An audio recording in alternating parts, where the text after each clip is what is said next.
اعوذ باللہ من الشیطان الرجیم بسم اللہ الرحمن الرحیم۔ اسلام کے بنیادی عقائد عقیدہ ختم نبوت، ایمان بالرسل کے باب میں حضور نبی اکرم صلی اللہ علیہ وسلم کی نبوت اور رسالت پر ایمان لانے کے ساتھ ساتھ آپ صلی اللہ علیہ وسلم کے آخری نبی اور رسول ہونے پر بھی ایمان لانا اسلام کے بنیادی عقائد میں سے ہے۔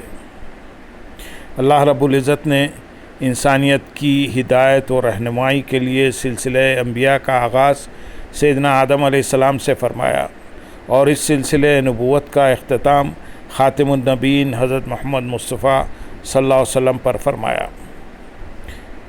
آپ صلی اللہ علیہ وسلم کی نبوت و رسالت قیامت تک ہے۔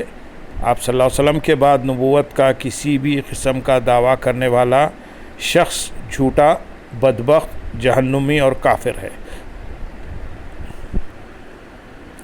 دعوی نبوت کرنے والا شخص اگر مسلمان تھا تو مرتد اور کافر ہو گیا اور وہ شخص واجب القتل ہے، لیکن اسے یہ سزا عدالت کے ذریعے دی جائے گی۔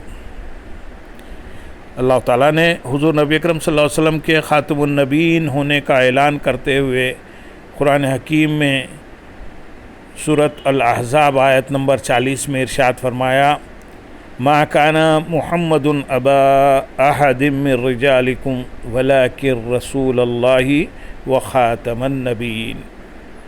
محمد صلی اللہ علیہ وسلم تمہارے مردوں میں سے کسی کے باپ نہیں ہیں بلکہ اللہ کے رسول اور خاتم النبیین ہیں۔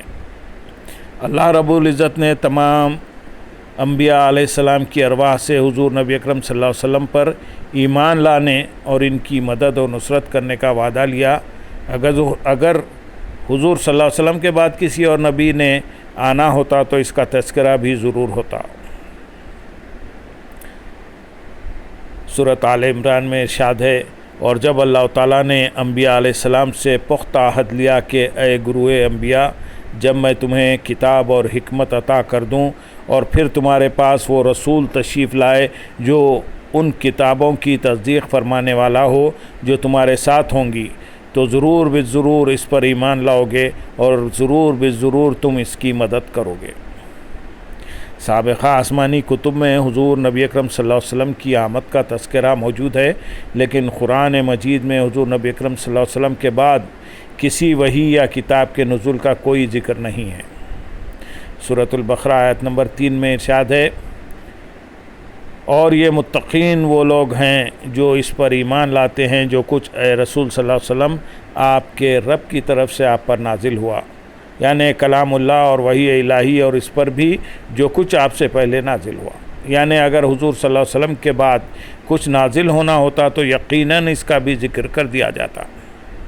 دین کی تکمیل کے بعد اب کسی نئے نبی، کتاب اور دین کی ضرورت نہیں۔ سورۃ المائدہ آیت نمبر 3 میں ارشاد ہے، آج میں نے تمہارے لیے تمہارا دین مکمل کر دیا اور تم پر اپنی نعمت نبوت و رسالت محمدی صلی اللہ علیہ وسلم کی صورت میں تمام کر دی اور تمہارے لیے اسلام کو بطور دین دائمی نظام حیات منتخب کر لیا۔ حضور نبی اکرم صلی اللہ علیہ وسلم نے ارشاد فرمایا، سلسلہ نبوت اور رسالت منقطع کر دیا گیا ہے اور میرے بعد نہ کوئی رسول ہوگا اور نہ کوئی نبی۔ اس حدیث کو امام ترمذی نے روایت کیا ہے۔ حضرت ثوبان رضی اللہ تعالیٰ عنہ روایت کرتے ہیں کہ آپ صلی اللہ علیہ وسلم نے ارشاد فرمایا، میری امت میں 30 جھوٹے شخص پیدا ہوں گے، ان میں سے ہر ایک دعویٰ کرے گا کہ وہ نبی ہے، مگر سن لو میں آخری نبی ہوں، میرے بعد کوئی نبی نہیں۔ اس حدیث کو امام ترمذی نے روایت کیا ہے۔ حضرت ابو امامہ باہلی رضی اللہ تعالیٰ عنہ روایت کرتے ہیں کہ حضور نبی اکرم صلی اللہ علیہ وسلم نے ہمیں خطبہ دیا اور فرمایا، انبیاء میں آخری نبی ہوں اور امتوں میں تم آخری امت ہو۔ اس حدیث کو ابن ماجہ نے روایت کیا ہے۔ حضور نبی اکرم صلی اللہ علیہ وسلم اور قیامت کے درمیان اب کسی نبی اور رسول کی بعثت ممکن نہیں، جیسا کہ حضرت انس بن مالک رضی اللہ تعالیٰ عنہ روایت کرتے ہیں کہ حضور نبی اکرم صلی اللہ علیہ وسلم نے فرمایا، میں اور قیامت ان دو انگلیوں کی طرح سمجھے گئے ہیں۔ یہ ارشاد آپ صلی اللہ علیہ وسلم نے اپنی شہادت اور درمیانی والی دو انگلیوں کو ملا کر فرمایا۔ اس حدیث کو صحیح بخاری نے روایت کیا ہے۔ آیات قرآنی و احادیث نبی صلی اللہ علیہ وسلم کا خلاصہ یہ ہے کہ نمبر 1، حضور نبی اکرم صلی اللہ علیہ وسلم آخری نبی ہیں اور آپ صلی اللہ علیہ وسلم کی رسالت قیامت تک ہے۔ نمبر 2، قرآن مجید آخری الہامی کتاب ہے۔ نمبر 3، حضور نبی اکرم صلی اللہ علیہ وسلم کے بعد کسی قسم اور کسی سطح کا دعویٰ نبوت کرنے والا جھوٹا، بدبخت، لعنتی، جہنمی اور کافر ہے۔ نمبر 4، دین رسول صلی اللہ علیہ وسلم پر مکمل ہو چکا ہے، دین رسول اللہ صلی اللہ علیہ وسلم پر مکمل ہو چکا ہے، اب کسی نئی کتاب اور شریعت کی حاجت نہیں۔ نمبر 5، قیامت تک جتنے بھی دعوی نبوت کرنے والے آئیں گے وہ سب جھوٹے ہوں گے۔ اللہم صلی علی سیدنا محمد وعلی آل سیدنا محمد وبارک وسلم۔